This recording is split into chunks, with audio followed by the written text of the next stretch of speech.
नमस्कार, आप first look Bihar देख रहे हैं और मैं हूं अभिषेक रंजन। बिहार में 4 विधानसभा में उपचुनाव हो रहे हैं, यानी कि विधायक के लिए उपचुनाव हो रहे हैं। ऐसे बता दें कि कौन कौन से विधानसभा है जहां पर उपचुनाव हो रहे हैं, जहां पर प्रत्याशी मैदान में उतर चुके हैं। तो तरारी है, बेलागंज है, इमामगंज है और रामगढ़ है। और खास करके आज बात करेंगे तरारी विधानसभा की। तरारी विधानसभा में आखिर क्या होने वाला है, क्योंकि वहां पे जो प्रत्याशी है जदयू के पैच, जो वहां पे प्रत्याशी है बीजेपी के ही प्रत्याशी है, जनसुराज के ही प्रत्याशी और माले के ही प्रत्याशी, यानी कि एनडीए और महागठबंधन और जनसुराज भी अपने प्रत्याशी को मैदान में उतार चुके हैं। तो वहां पे क्या होगा इस बार, किसके सर पर तरारी का ताज होगा? ऐसे में बातचीत करने के लिए हमारे साथ जाने माने राजनीतिक विश्लेषक है प्रोफेसर अरुण कुमार सिंह। इनसे जानते हैं कि क्या होने वाला है तरारी में और किसके सर पर तरारी का ताज होगा। बहुत बहुत स्वागत है। बहुत धन्यवाद। आज हम लोग भोजपुर जिले के तरारी विधानसभा क्षेत्र की बात करने के लिए आए हैं।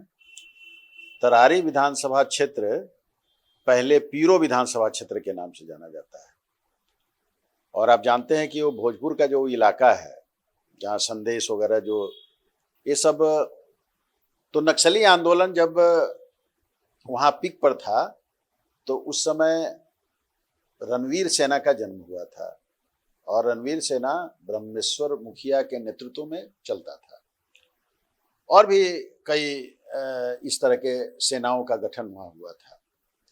उसी क्रम में नक्सलियों से लोहा लेने के लिए नरेंद्र पांडे उर्फ सुनील पांडे भी मैदान में वहाँ आए थे और उन्होंने कई चुनावों को जीता था और उनको चुनाव जिताने में, वो भूमिहार समाज से आते हैं और उनको चुनाव जिताने में वहाँ के सवर्ण और यहाँ तक कि जो किसान नक्सलियों से पीड़ित थे, उसमें जादव भी थे और भी दूसरी जाति के लोग थे, वो लोग भी सुनील पांडे को चुनाव में मदद करते थे और जिताते थे।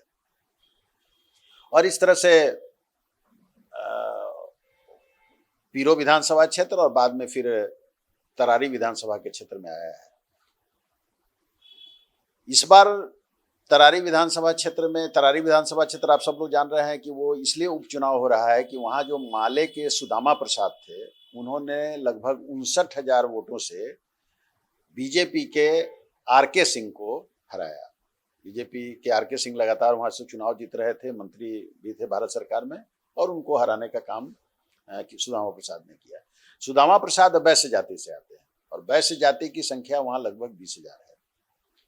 तो और सुदामा प्रसाद की छवि बहुत ही एक मतलब कि एक सामान्य व्यक्ति की छवि उनकी है, इसलिए उनको दूसरे समाज के वोट भी पड़े माले के कैडर वोट के अलावा भी। इस बार क्या लग रहा है, माले से राजू यादव को खड़ा किया गया है महागठबंधन ने और माले ने खास करके राजू यादव को खड़ा किया है, तो क्या यादव और बैस जो कॉम्बिनेशन था वो बन पाएगा? माले ने इस बार अब सुदामा प्रसाद चूंकि अब लोकसभा में चले गए तो माले ने है राजू यादव को भी दिया है। राजू यादव भी जमीन के लोग हैं और जमीन से जुड़े हुए लोग हैं, लेकिन यादवों की संख्या वहाँ कम है। यादवों की संख्या वहाँ लगभग 20,000 है और मुस्लिम की संख्या वहाँ पर लगभग 32,000 है। तो अगर मुस्लिम और यादव का वोट, और लेकिन एक चीज आपको ध्यान में रखना होगा कि वहाँ चर्मकार या राम या रविदास, इसकी भी संख्या लगभग 35,000 वोट है और जो कि माले के वोटर उनको माना जाता है। तो अगर इस कॉम्बिनेशन को आप देखें तो आपको ऐसा लगेगा कि माले की जीत आपको सुनिश्चित नजर आ रही है। लेकिन आपको इसमें ध्यान देना होगा, जैसा कि मैंने बताया आपको, कि सुनील पांडे जिस जाति से आते हैं, भूमिहार जाति से, उसका करीब करीब 83,000 वोट वहाँ पर है अकेले। और फिर उसी तरह से जो सवर्ण हैं उनकी भी कुछ संख्या है, तो वो संख्या सब मिला के लगभग 95,000 वगैरह के करीब में आ जाती है। तो इसलिए एक फॉर्मिडेबल कैंडिडेट बनते हैं। थोड़ा सा हम चाहेंगे कि हम लोग 2010, 2015 और 2020 की स्थिति को भी देखें। 2010 में सुनील पांडे उस समय जेडीयू के कैंडिडेट के रूप में आते हैं और सुनील पांडे वहाँ आरजेडी के आदि वृजीवी को लगभग 14,300 वोट से 320 वोट से हराते हैं। ये 2010 की बात मैं कह रहा हूँ। 2015 में सुनील पांडे अपनी पत्नी गीता पांडे को चुनाव लड़ाते हैं और सुदामा प्रसाद 2015 में केवल 272 वोट से ही चुनाव जीत पाते हैं। आप समझिए कि कितना टफ फाइट होता है। तो 15 में वो सीट माले के हाथ में चली जाती है और सुदामा प्रसाद जो वैश्य जाति से आते हैं वो वहां से विधायक बनते हैं।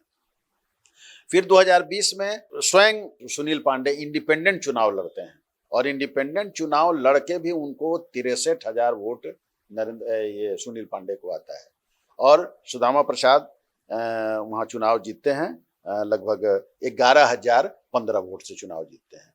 लेकिन उस समय भी बीजेपी ने एक कौशल किशोर विद्यार्थी को वहां टिकट दिया था और वो भी भूमिहार समाज से ही आते थे, जिनको लगभग 13,000 वोट आया था।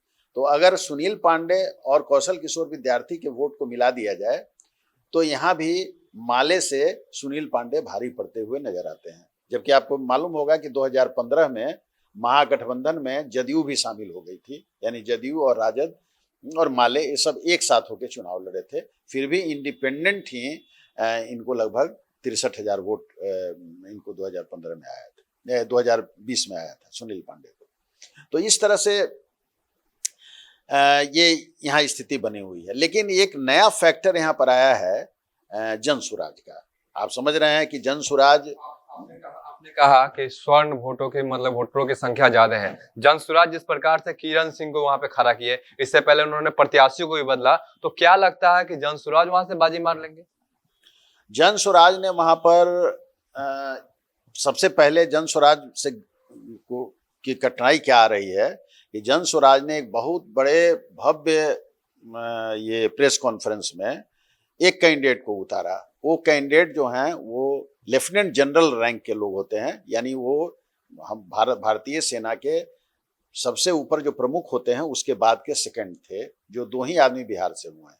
उनका नाम है lieutenant general SK Singh, Shri Krishna Singh. वो तरारी के ही हैं और राजपूत समाज से वो आते हैं। लेकिन प्रशांत किशोर जैसे लोग भी जो इतने बड़े स्ट्रेटेजिस्ट हैं, वो इस बात को जानकारी नहीं ले पाए कि ये तो कभी बिहार में रहे ही नहीं, ये तो बराबर सेना में रहे और सेना से जब रिटायर हुए तो दिल्ली में रहने लगे। तो वो दिल्ली के वोटर थे, नोएडा के वोटर थे। तो यहाँ उस विधानसभा के चुनाव लड़ने के लिए उस राज्य के किसी असेंबली कंस्टिट्यूएंसी का वोटर होना आपके लिए आवश्यक होगा। तो जब ये बात सामने में आई तो नेचुरली अब उनको कैंडिडेट बदलना था। तो एक तो बहुत बड़ा, चूंकि उनका व्यक्तित्व तो बहुत बड़ा था, लेफ्टिनेंट जनरल SK सिंह का व्यक्तित्व तो बहुत बड़ा था, तो उनके हो सकता था कि जनता का झुकाव उनके तरफ हो जाता, लेकिन वहां पर ऐसा नहीं हो सका और तब इनको लाचारी में एक दूसरे कैंडिडेट किरण सिंह को लाना पड़ा है। किरण सिंह भी राजपूत समाज से ही आती हैं और राजपूत समाज का वोट वहां पर काफी कम है, लगभग 10,000 के करीब में क्षत्रिय समाज का वोट है।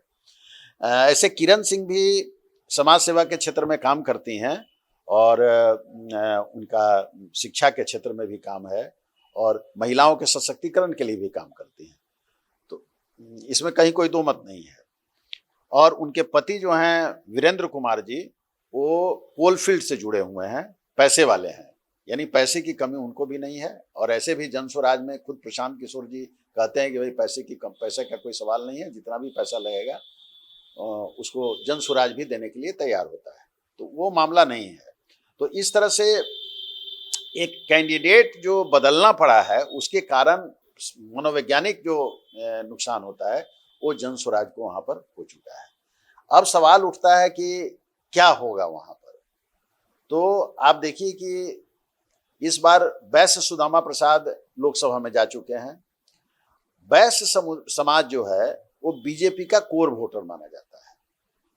तो वैश्य समाज जो जातिगत आधार पर बीजेपी को छोड़कर सुदामा प्रसाद को वोट करता था, ऐसा लग रहा है कि वो फिर से एनडीए की तरफ लौट आएगा, यानी बीजेपी की तरफ लौट आएगा, क्योंकि बीजेपी का कोर वोटर है। दूसरी बात यह है कि बीजेपी के जो प्रदेश अध्यक्ष हैं दिलीप जायसवाल, उनकी भी परीक्षा है, क्योंकि ये उनके नेतृत्व में पहला चुनाव होने जा रहा है। तो इसलिए वो चाहेंगे कि हाँ, प्रदेश अध्यक्ष हैं बीजेपी के, तो वो चाहेंगे कि जो वैश्य वोट है वो पूरा का पूरा एनडीए को जाए और जो सवर्ण है वो तो बीजेपी एनडीए का वोटर है ही। अब डिपेंड कर रहा है कि, लेकिन एक बात और हम लोगों को समझनी चाहिए कि माले जो है वो कैडर बेस्ड पार्टी है, उसमें जात का मामला नहीं बनता है, वो कैडर के आधार पर वोट होता है।